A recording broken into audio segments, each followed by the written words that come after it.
Right, today we're going to crop this lot here, Troy onions, a little bit early and a little bit before they're due.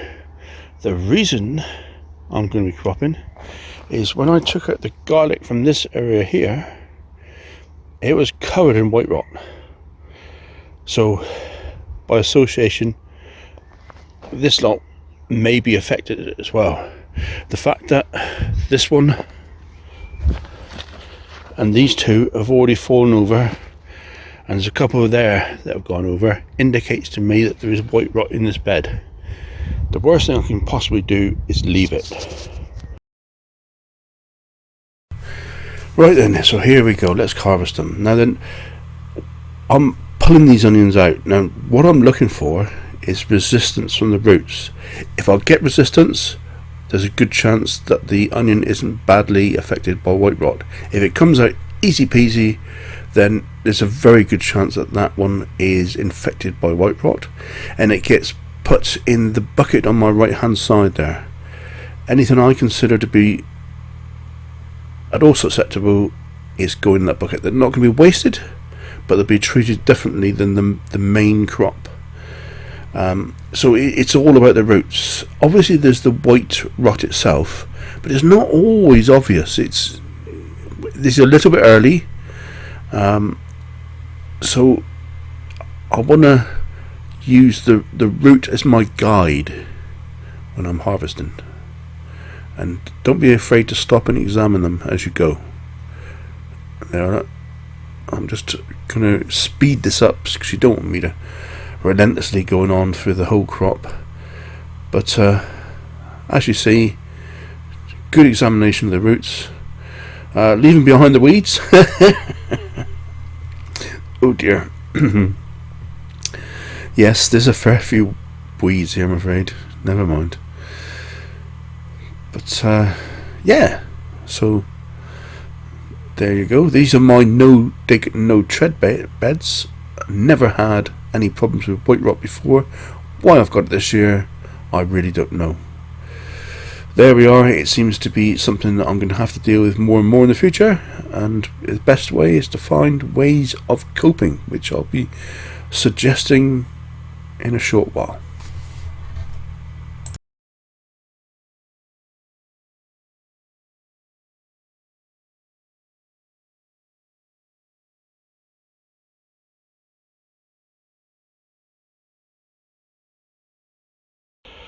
So the ones I managed to save are these. Not a brilliant size this year.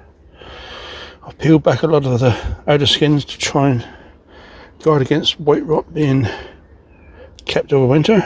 Let's just see if this works. Those are oversized and ones that have gone to seed. Not a bad harvest, but you know, considering these were from sets, I really do expect better of Troy. So after that little nasty surprise, which I was expecting after harvest the garlic, what to do now? I know that bed now has got white rot in. I know that the strawberry bed that I had from the year before had white rot in, so the chances are this bed is going to have white rot in it as well. So what am I going to put in this bed? Well, I'm going to put onions. That's the obvious answer. I've been reading up on a method to actually reduce the effects of white rot, which is by applying garlic powder in solution to the whole bed. All this does is trigger the spores into thinking there's a harvest of onions, garlic there.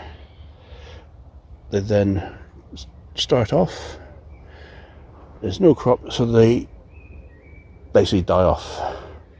That's the idea. So that's what I'm going to be trying on this bed here,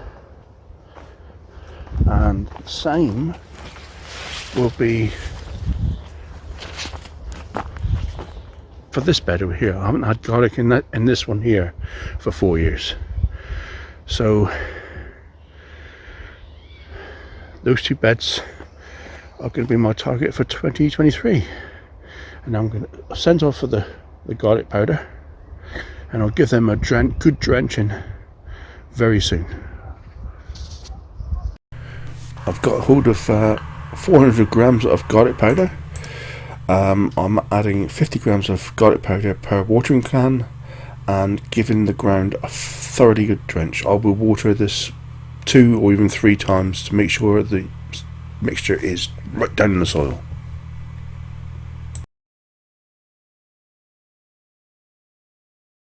Right, so we're going to give the elephant garlic a go now. You see me ripping up the onions because I wanted to feel the root. You know, if the root's well in, it's probably not affected by white rot, whereas the ones that are affected by white rot just come out of the ground. So that is why I had that approach. The elephant garlic is quite well in. I don't really want to rip these out, so I don't know. Let's have a look. Oh, this doesn't look very good.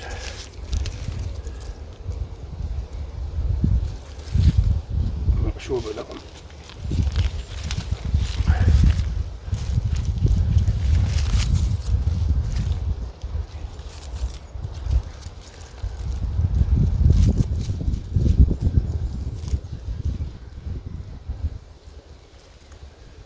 Not too bad. I think we'll get away with it as far as the crop's concerned on the elephant garlic. I actually don't want to harvest these now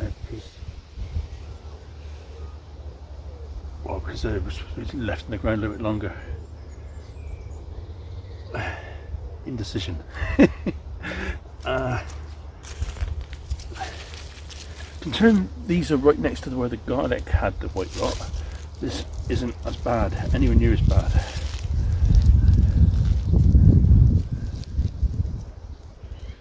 I think it's probably slightly affected, but I think we might be able to dry this out and get away with it.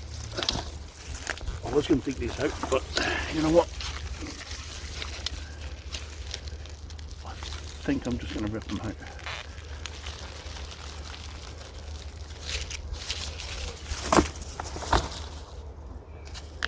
Ooh. So that one there is great. That's what I really want to feel.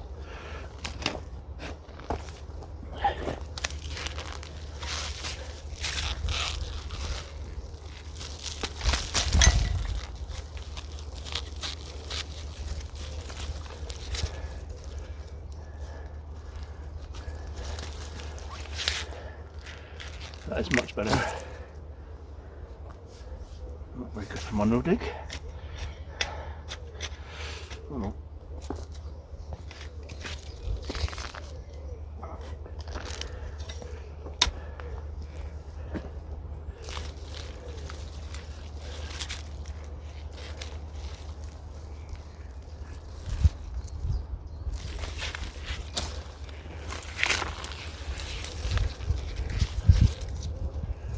There may be a touch of white rot on these, but it is not bad.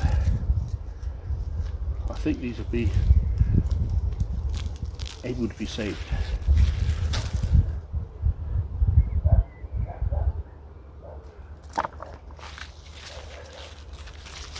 That one wasn't so good, but there's no real white rot showing.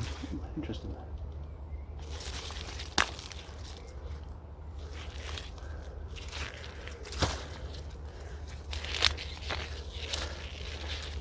Yeah, these elephant garlic really aren't showing the same signs as the other two crops.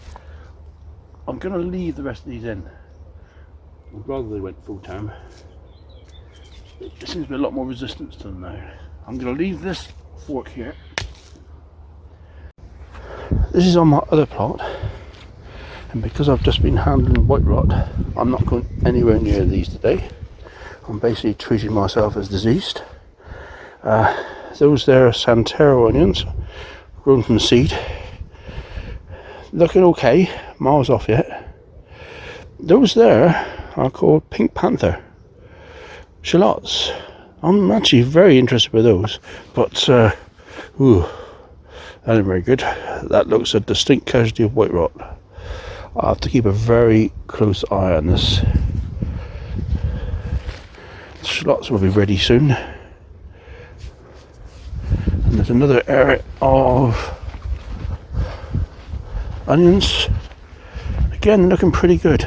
I'm going to have to tie back these potatoes because they're just starting to shade the onions, and onions are important. Now these here, these ones now, I keep on forgetting the damn name. And I've forgotten the name again. I'm looking for the label and the label's gone. Oh, what's that? No, it's not Magnet. That's it. It's Hermann. And these last year were brilliant pickling onions. You can see that it's a good crop. I've got a little way to go yet. Not going to take them out yet, but it's a nice little crop. I'm treating myself as diseased, so I'm not touching them today. These here are a crop of red onions called Magnet. Again from seed, first year for me. Don't know what they're like. All interesting stuff. Let's hope the white rot stays away. But again, that doesn't look very good at all. Oh, I know there's a lot of weeds, I'm sorry, but it's been a busy old month. Don't berate me. Oh, let's see how it goes. I just thought I'd end this video with a nice little clip of my harvested garlic. Obviously, slugs and snails really do like this crop. Thank you very much for watching, and see you again.